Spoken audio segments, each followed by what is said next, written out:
Welcome to connected classroom. मैं हूं ज़ैनुल आबिदीन, आपका फ़िज़िक्स इंस्ट्रक्टर।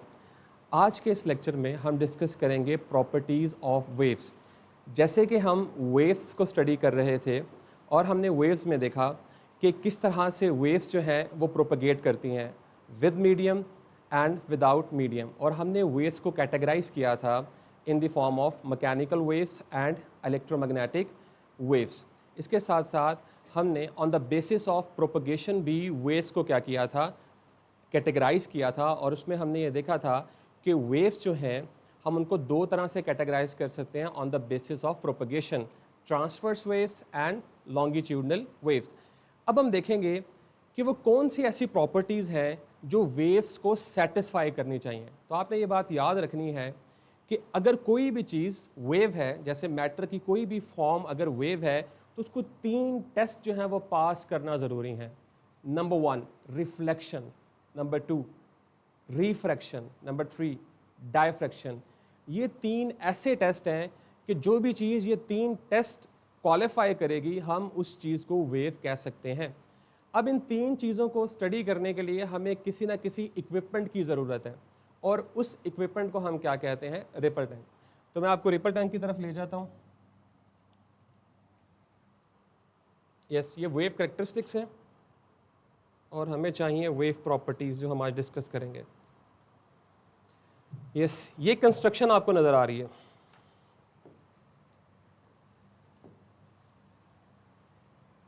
ओके, यहाँ पे सबसे पहले देखें कि आपको ये ट्रे नज़र आ रही है। ये देखें, ये ट्रे नज़र आ रही है आपको। ये ट्रे है और इसके साथ यहाँ पे वाइब्रेटर लगा हुआ है।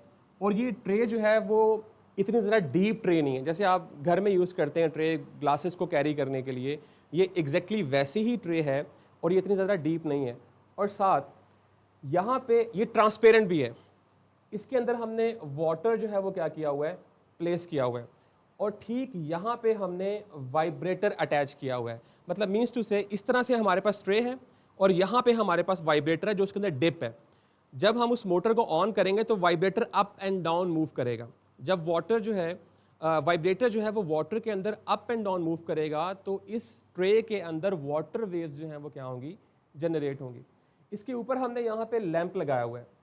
ये हमारे पास स्टैंड है और ये इलास्टिक बैंड्स हैं जिसकी मदद से हमने वाइब्रेटर को अटैच किया हुआ है with a strip of would के साथ। और बिल्कुल नीचे हमारे पास, क्योंकि ऊपर से लाइट जो है वो फॉल कर रही है, तो जब इस ट्रे के अंदर वेव्स बनेंगी, चूंकि ये ट्रांसपेरेंट जो है वो ट्रे है, ऊपर से लाइट फॉल करेगी तो इन वेव्स का जो पैटर्न है वो यहाँ पे नीचे हमें क्या है, नजर आएगा। तो इस इक्विपमेंट को हम कहते हैं रिपल टैंक। ओके, यहाँ तो क्लियर हो गया आपको, कंस्ट्रक्शन की समझ आ गई आपको कि हम सिंपल एक ट्रे यूज़ कर रहे हैं जो कि ट्रांसपेरेंट है। उसके ऊपर हमने लैंप लगाया हुआ है, उसके अंदर वाइब्रेटर जो है उसको डिप किया हुआ है। जब वाइब्रेटर वाइब्रेट करता है अप एंड डाउन तो उसके अंदर वेव्स प्रोड्यूस होती हैं। तो उस वेव्स का जो इमेज है वो बिल्कुल ट्रे के नीचे बनता है। ये क्लियर हो गया। तो हम तीन प्रॉपर्टीज़ जो हैं वो क्या करेंगे, स्टडी करेंगे। अब हम करेंगे हम ये कि सबसे पहली प्रॉपर्टी जो है वो हम जो है वो रिफ्लेक्शन को जो है वो स्टडी करेंगे। यस, कि रिफ्लेक्शन क्या होती है। ओके, नंबर 1 है रिफ्लेक्शन। तो फर्स्ट करें कि ये हमारे पास ट्रे है। अब मैं सारी कंस्ट्रक्शन बार बार नहीं बनाऊंगा। ये हमारे पास ट्रे है। हमने क्या किया है कि यहाँ पे हमारे पास एग्जैक्टली यहाँ पे हमने क्या किया हुआ है, वाइब्रेटर जो है वो क्या किया है, प्लेस किया है। यानी ये जो है ये वाइब्रेटर है। अच्छा, और मैंने क्या किया है, मैंने यहाँ पे एक वुडन ब्लॉक जो है वो क्या कर दिया है, प्लेस कर दिया है ऐसे। ये जो है मेरे पास ये वुडन ब्लॉक है, वुडन ब्लॉक। जी क्लियर हो गया। ट्रे के अंदर मैं सारी कंस्ट्रक्शन नहीं बना रहा, वो टाइम टेकिंग है। मैं सिर्फ आपको वो फिनोमेना स्पेसिफिकली बता रहा हूँ जो हमने ऑब्जर्व करना है। होगा क्या, वाइब्रेटर है हमारे पास, ट्रे है और इसके अंदर वाटर वेव्स जो हैं वो क्या हैं, मौजूद हैं। यानी कि जब ये वाइब्रेट करेगा तो इस तरह से क्या होंगी, वाटर वेव्स जो है वो जनरेट होंगी। जैसे ही वाटर वेव्स जनरेट होके प्रोपगेट करेंगी तो सामने उनके एक ऑब्स्टिकल है, wooden block is a obstacle. तो क्या होगा कि जैसे ही वेव्स इसके साथ टकराएंगी, टकराने के बाद क्या होगा, ये रिफ्लेक्ट बैक हो जाएंगी।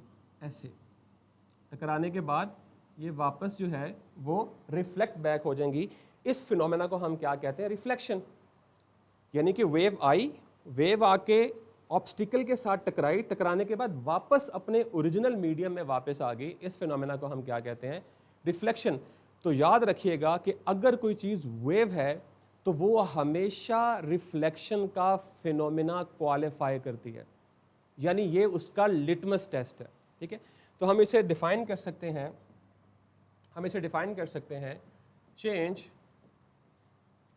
Change in the direction of an interface. Now what is interface? Interface जो है, ये देखें, ये जो बाउंड्री आपको नजर आ रही है जहां पे वेव ऑब्स्टिकल के साथ टकरा रही है, कि दो डिफरेंट मीडिया है, एक आपके पास लिक्विड है और दूसरा क्या है, सॉलिड। तो जहां पे लिक्विड और सॉलिड आपस में इंटरेक्ट कर रहे हैं, जिस बाउंड्री पे इंटरेक्ट कर रहे हैं, उस बाउंड्री को हम क्या कहते हैं, इंटरफेस। इसको हम इंटरफेस भी कह सकते हैं, इसी तरह से इसे हम इंटरफेस भी कह सकते हैं, और हम इसे सॉलिड बैरियर भी कह सकते हैं। अप टू यू, जो भी आप लिखना चाहते हैं। ठीक है, तो interface of an wave front, ये वेव फ्रंट भी आएगा यहां पे,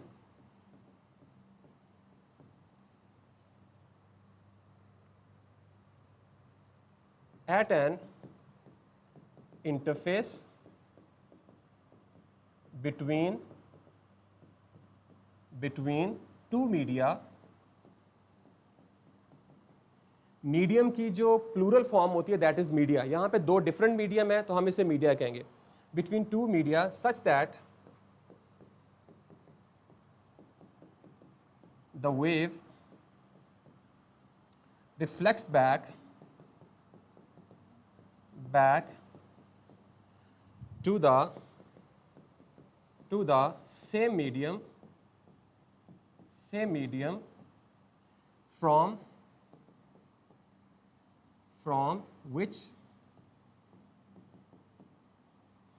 from which it is generated।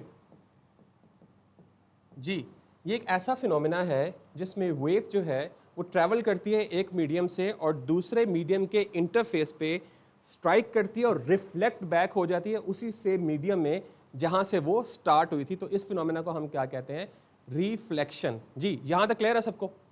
Reflection की समझ आ गई है कि रिफ्लेक्शन क्या होता है?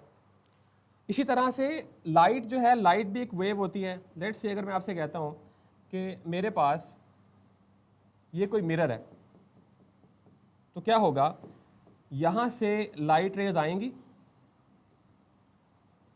और यहां से क्या करेंगी, रिफ्लेक्ट हो जाएंगी ऐसे। जैसे आपको याद होगा, आप लोग शायद अभी भी करते हो कि अगर आप छोटा सा मिरर का पीस लें और सन की तरफ उसको फेस करें और फिर आप इस तरह करके आंखों में जो है वो लाइट को जो रिफ्लेक्ट करते हैं, that is also a reflection.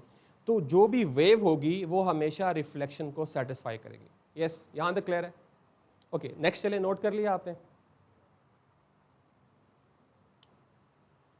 ठीक है, तो हम आगे चलते हैं। क्लास का ड्यूरेशन बहुत कम है तो आप इसको बाद में भी जो है वो नोट कर सकते हैं। Okay, the next phenomena is refraction. क्या कहते हैं जी उसे हम? रिफ्रैक्शन। रिफ्रैक्शन। अच्छा, रिफ्लेक्शन में ये हुआ था कि वेव आई, टकराई और स्ट्राइक बैक वापस होगी। रिफ्रैक्शन में ये होगा कि जो वेव है वो दूसरे मीडियम के अंदर इंटर हो जाएगी, दूसरे मीडियम के अंदर इंटर हो जाएगी और उसमें कुछ चेंजेस आएंगे। उस चेंजेस को हम देखते हैं। फॉर एग्जाम्पल मेरे पास वाटर वेव्स हैं, इस तरह से बना रहा हूं मैं, ये मेरे पास वाटर वेव्स हैं। यस, और ये वाटर वेव्स जो हैं इस तरह से, ठीक है। अच्छा, और ये मेरे पास बाउंड्री है, यहाँ पे ये बाउंड्री है, और इस तरफ भी मेरे पास वाटर वेव्स हैं इस तरह से, ठीक है।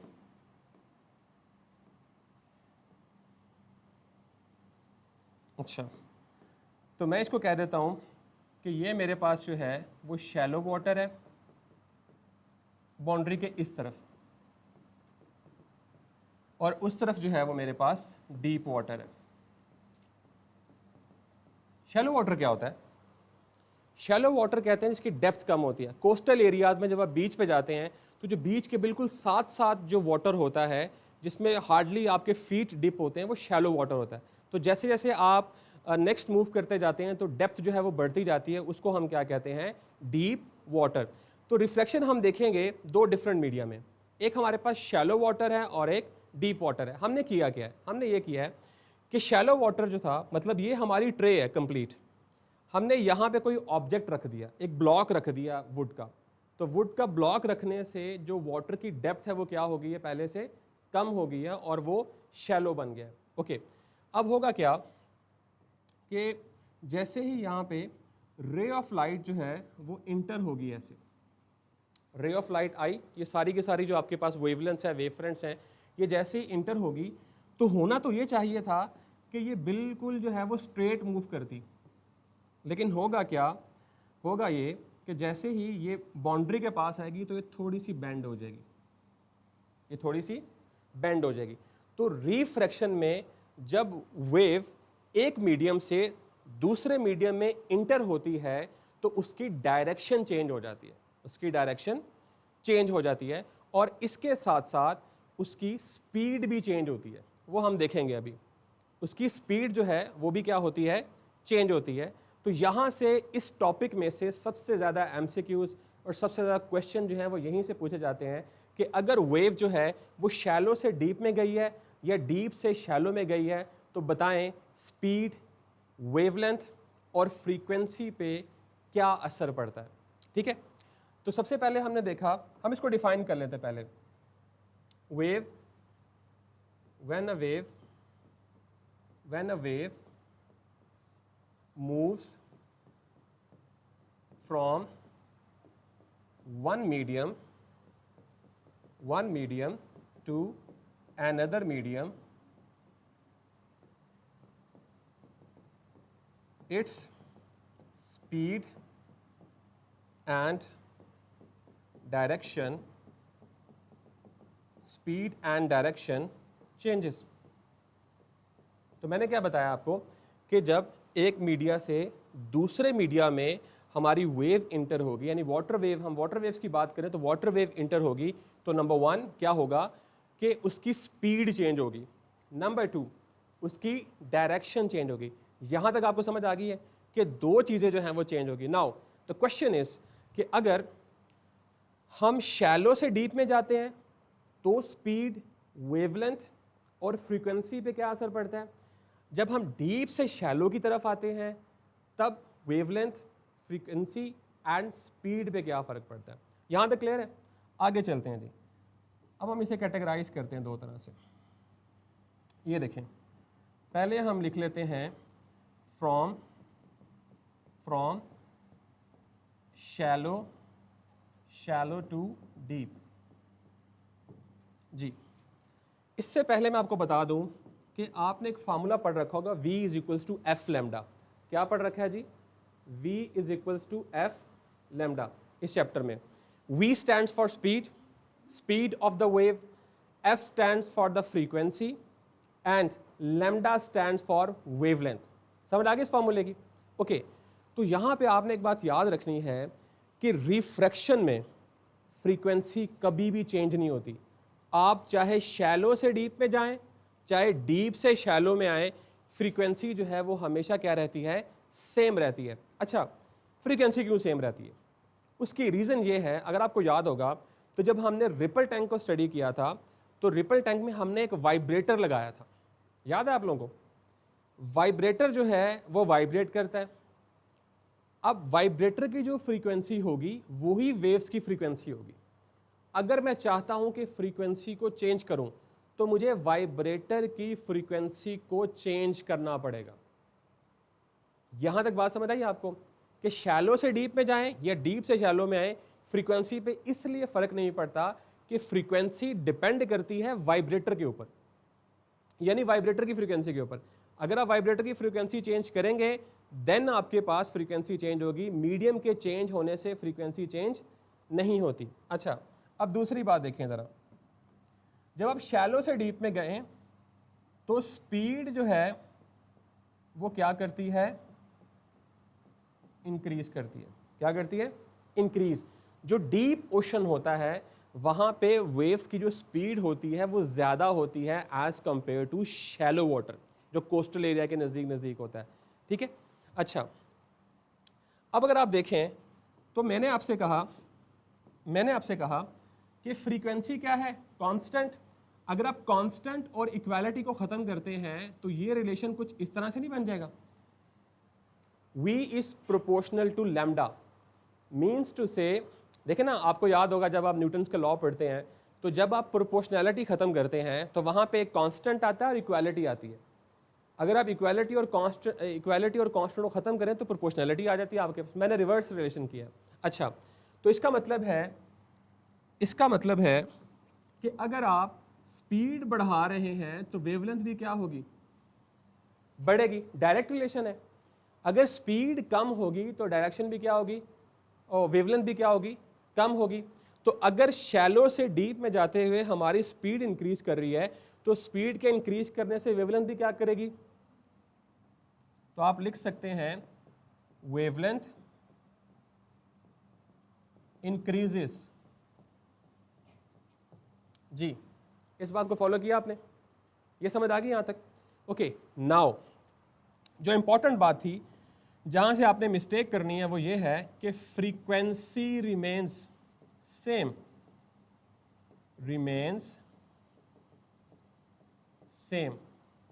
ये लें जी।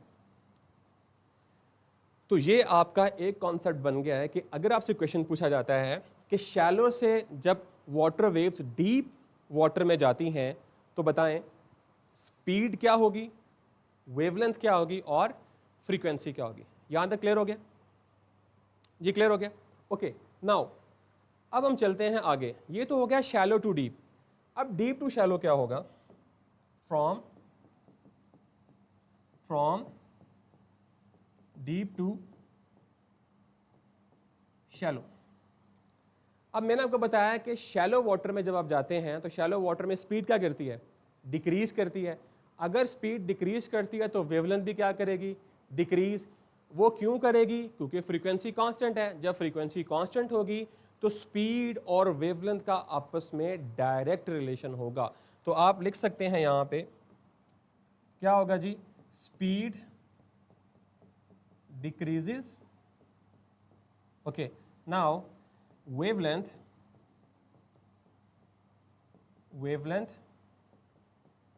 डिक्रीजेस। लेकिन जो इंपॉर्टेंट चीज है वो ये है कि फ्रीक्वेंसी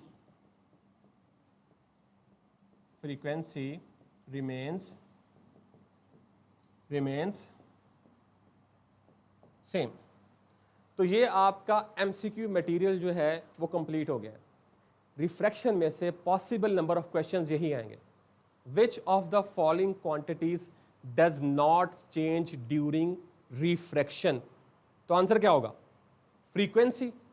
फ्रीक्वेंसी जो है वो चेंज नहीं करती। हाँ, अगर मीडियम का जिक्र नहीं है, अगर कहीं पे नहीं लिखा कि वेव जो है वो एक मीडियम से दूसरे मीडियम में जा रही है, तो फिर आपने ये नहीं कहना कि फ्रीक्वेंसी कांस्टेंट रहती है। तो फिर आप इस फॉर्मूले को देखेंगे।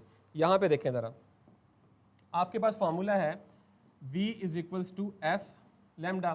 तो F किसके इक्वल आएगा? V over lambda. तो वो आपसे कहेगा कि अगर मैं फ्रीक्वेंसी को बढ़ाऊं तो स्पीड पे क्या फर्क पड़ेगा? तो आप देखें कि फ्रीक्वेंसी के बढ़ाने से स्पीड क्या होगी? बढ़ेगी। और इन्वर्स रिलेशन किसके साथ है? वेवलेंथ के। अगर मैं वेवलेंथ बढ़ाऊंगा तो फ्रीक्वेंसी क्या होगी? कम होगी।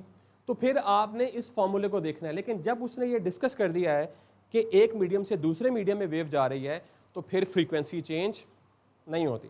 यहां तक क्लियर हो गया सबको? ये था रिफ्रैक्शन। रिफ्रैक्शन क्लियर है? कोई क्वेश्चन है तो बताएं। Yes, any question? ये इक्वेशन के बारे में? यस, हम इस तरह कर लेते हैं। देखिए, हमने इक्वेशन पढ़ रखी है V इक्वल्स एफ लेमडा, ठीक है।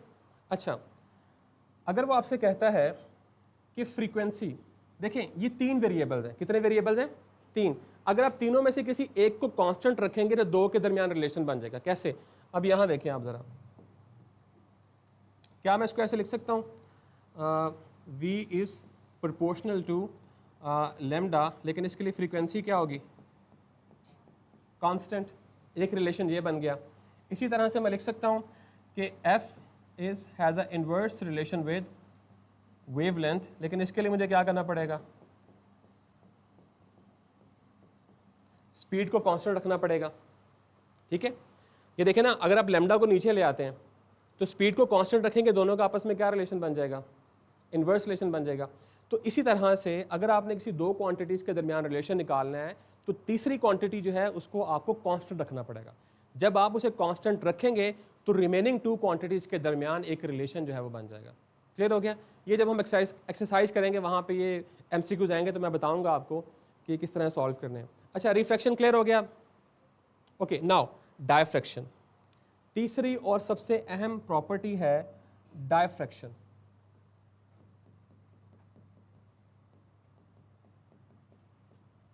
ओके, फर्स्ट करें कि आपके पास ऑब्स्टिकल है।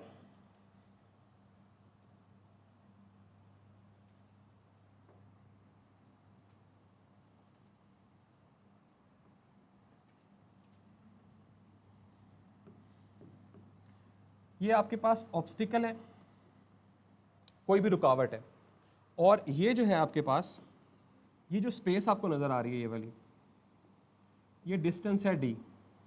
इन दोनों के दरमियान फासला कितना है? d। अब इसके डिफरेंट नाम हैं। नाम कौन कौन से हैं?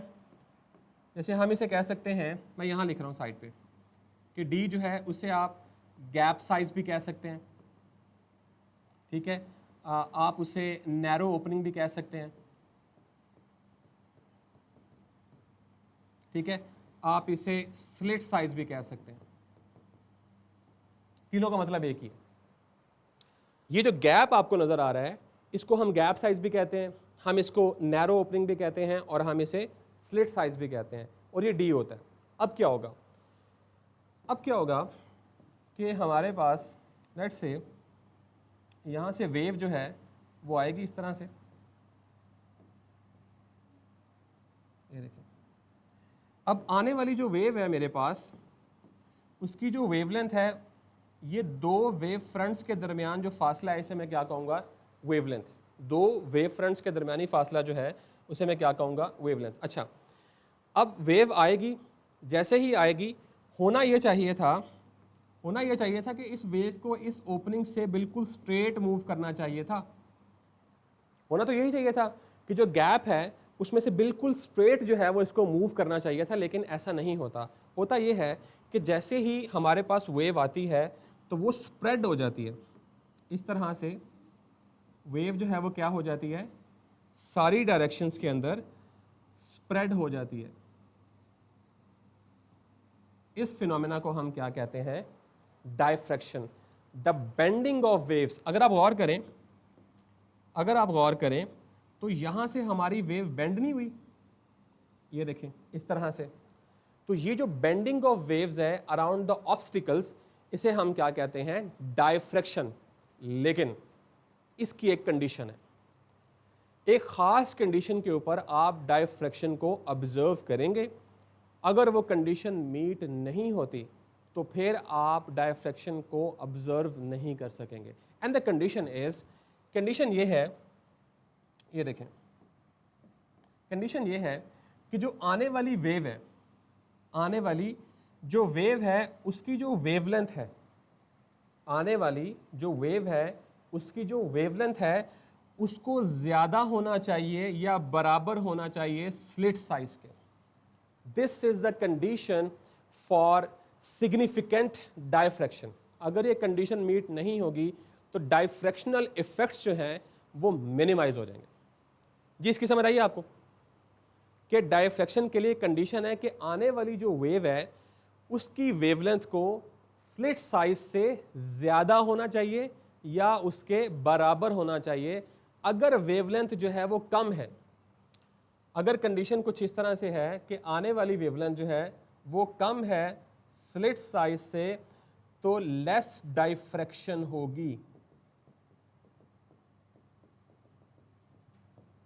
इस बात की समझ आइए, कंडीशन फॉर डायफ्रैक्शन। यहां तक क्लियर है?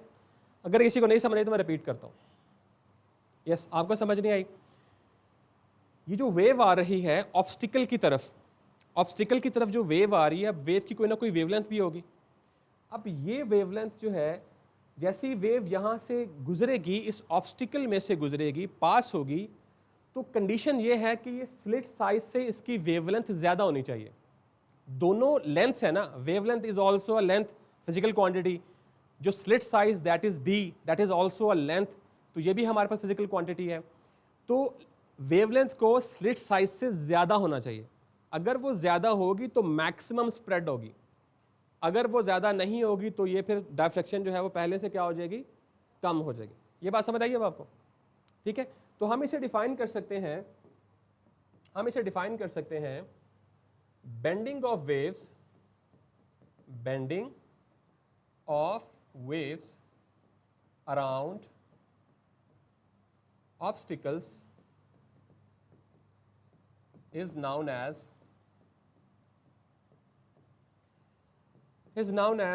diffraction। जी, यहां से क्वेश्चन आता है कि अगर ये कंडीशन मीट नहीं करेगी तो फिर आपके पास लेस डायफ्रैक्शन होगी। मतलब ये लिख ले, मैं बताता हूं फिर आपको।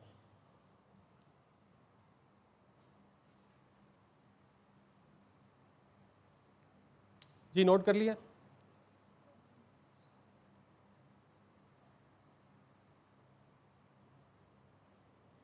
आगे चलें?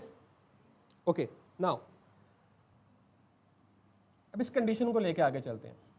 कंडीशन क्या थी जी हमारे पास कि लैम्डा अगर तो ग्रेटर है डी से, तो आप लिख सकते हैं सिग्निफिकेंट डायफ्रैक्शन। ओके, अगर लैम्डा जो है that is less than D, तो आप लिखेंगे मिनिमल डायफ्रैक्शन। आप इसको वेवलेंथ की फॉर्म में भी लिख सकते हैं, आप इसको गैप साइज की फॉर्म में भी लिख सकते हैं। गैप साइज में कैसे लिखेंगे आप? ये तो मैंने वेवलेंथ की फॉर्म में लिख दिया। यस, ये देखें, हम ऐसे भी कह सकते हैं कि गैप साइज जो है, gap size should be less और इक्वल टू वेवलेंथ। तो फिर आपके पास क्या होगा, सिग्निफिकेंट डायफ्रैक्शन। तो ये दोनों तरह से एमसीक्यूज पूछा जाता है, in the form of wavelength and in the form of gap size. ये बात बिल्कुल एग्जैक्टली सेम है। यहां मैंने कहा था कि लैम्डा को ग्रेटर होना चाहिए, यहां मैंने कह दिया कि डी को लैम्डा से कम होना चाहिए। बात तो एक ही है, दो डिफरेंट तरीकों से मैंने कर दी। अच्छा, यहां पे क्या होगा कि अगर गैप साइज जो है वो ज्यादा होगा लैम्डा से, देन मिनिमल डायफ्रैक्शन। ओके जी, क्लियर हो गया टॉपिक? ठीक है, तो ये था आज का हमारा टॉपिक, जिसमें हमने प्रॉपर्टीज ऑफ वेव्स को डिस्कस किया है, और उसमें हमने रिफ्लेक्शन से स्टार्ट किया है। और रिफ्लेक्शन में हमने देखा था कि अगर कोई वेव जो है वो किसी मीडियम से निकलती है और किसी दूसरे मीडियम की बाउंड्री या इंटरफेस या सॉलिड बैरियर के साथ टकरा के वापस अपने मीडियम में आ जाती है, तो इस प्रोसेस को हम क्या कहते हैं? रिफ्लेक्शन। उसके बाद हमने देखा रिफ्रैक्शन। कि रिफ्रैक्शन क्या होता है? ये देखिए, हमने कहा कि अगर वेव जो है वो एक मीडियम से दूसरे मीडियम में इंटर हो जाती है, रिफ्लेक्शन में इंटर नहीं हुई, दरवाजे से ही वापस आ गई है। अब रिफ्रैक्शन में वो इंटर हो चुकी है, और इंटर होने से क्या हुआ है कि उसकी डायरेक्शन और स्पीड जो है वो क्या हो गई है? चेंज हो गई है। मैंने आपको दोनों केसेस बता दिए कि अगर वो आपसे पूछता है कि डीप से शैलो में जा रही है वेव, तो बताएं कि क्या क्या पैरामीटर्स चेंज हो रहे हैं, और अगर शैलो से डीप में आ रही है तो क्या क्या पैरामीटर्स जो हैं वो चेंज हो रहे हैं। क्लियर होगी बात? अच्छा, फिर मैंने आपके साथ डिस्कस किया, ये बरल हमने डिस्कस कर लिया है, डायफ्रैक्शन डिस्कस किया आपके साथ, कि अगर आप देखें कि डायफ्रैक्शन क्या होती है। हमने देखा कि अगर हमारे पास कोई ऑब्स्टिकल मौजूद है और उसकी जो नैरो ओपनिंग है, उसकी जो नैरो ओपनिंग का जो साइज है, अगर वो आने वाली वाटर वेव की वेवलेंथ से कम है, तो वेव हमारी मैक्सिमम स्प्रेड होगी, और अगर ये गैप साइज ज़्यादा है तो ये कम स्प्रेड होगी। अच्छा, यहाँ मेरा क्वेश्चन है कि यहाँ पे स्पीड पे क्या फ़र्क पड़ेगा? स्पीड एंड वेवलेंथ पे डायफ्रैक्शन में। जी, स्पीड और वेवलेंथ डायफ्रैक्शन में चेंज नहीं होती। ये भी एक एमसीक्यूज है, लिख लें। डायफ्रैक्शन में स्पीड और वेवलेंथ चेंज नहीं होती। अब क्या फ्रीक्वेंसी चेंज होती है, ये आपने मुझे कल बताना है, ये आपके लिए असाइनमेंट है, ठीक है। फिर गैप साइज भी हमने डिस्कस कर लिए, किस तरह से आपसे गैप साइज के बारे में पूछा जा सकता है, कंडीशन के बारे में पूछा जा सकता है। तो ये था आज का हमारा लेक्चर। कोई क्वेश्चन है आपके तो बताएं। Any more questions? All clear? Okay. So this is all from my side. This is Zainul Abidin signing off.